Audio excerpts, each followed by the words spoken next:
കോൺഗ്രസ് കട്ടപ്പന മണ്ഡലം കമ്മിറ്റിയുടെ നേതൃത്വത്തിൽ കട്ടപ്പന ടൗണിൽ പ്രതിഷേധ പ്രകടനം സംഘടിപ്പിച്ചു. ഡൽഹിയിൽ നടന്ന സമരത്തിൽ കോൺഗ്രസ് നേതാക്കളായ രാഹുൽ ഗാന്ധി, പ്രിയങ്ക ഗാന്ധി, കെ.സി. വേണുഗോപാൽ എം.പി. ഉൾപ്പെടെയുള്ള നേതാക്കളെ അറസ്റ്റ് ചെയ്തതിൽ പ്രതിഷേധിച്ചാണ് പ്രതിഷേധം സംഘടിപ്പിച്ചത്.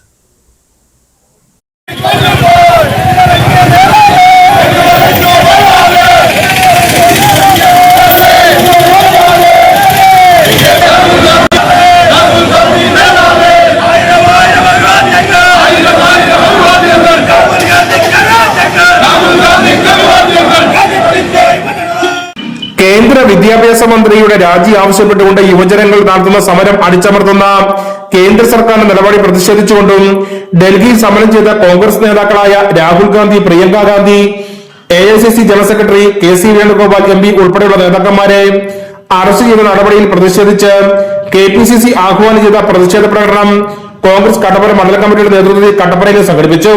കട്ടപ്പന രാജീവ് ഭവനിൽ ആരംഭിച്ച പ്രകടനത്തിൽ നിരവധി പ്രവർത്തകർ പങ്കെടുത്തു. UDF ജില്ലാ ചെയർമാൻ ജോയി വെട്ടിക്കുടി ഉദ്ഘാടനം ചെയ്തു.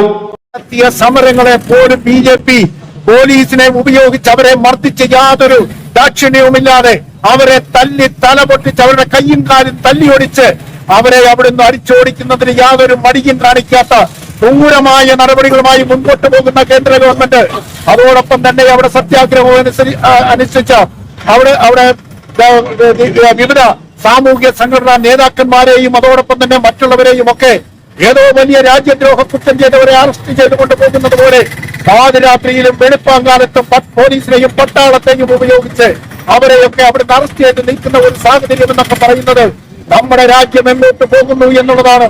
നമ്മുടെ രാജ്യത്തെ KPCC സെക്രട്ടറി തോമസ് രാജൻ മുഖ്യപ്രഭാഷണം നടത്തി. DCC general secretary advocate KJ Benny, കർഷക കോൺഗ്രസ് സംസ്ഥാന സെക്രട്ടറി ജോസ് മുത്തരാട്ട്, കട്ടപ്പന നഗരസഭ vice chairperson Leelam Baby, Prasanth Raju, PS Meridasan, PS Rajappan, G Mohan Nair, KS Rajeev, Ruby Venamathottam, Joy Anathottam, Subi Parappai, KS Sajeevan, CM Thankachan, Shaji Kumbikkara, Shajan Abraham, Jose ആനിക്കല്ലെങ്കിൽ, രാജു വെട്ടിക്കൽ, നഗരസഭാ കൌൺസിലർമാരായ KT ജയൻ, സോണിയ JB, സന്തോഷ് നാരായണൻ, മഹിളാ കോൺഗ്രസ് മണ്ഡലം പ്രസിഡന്റ് രത്നമസനൻ തുടങ്ങിയവർ സംസാരിച്ചു. News bureau Kattappana.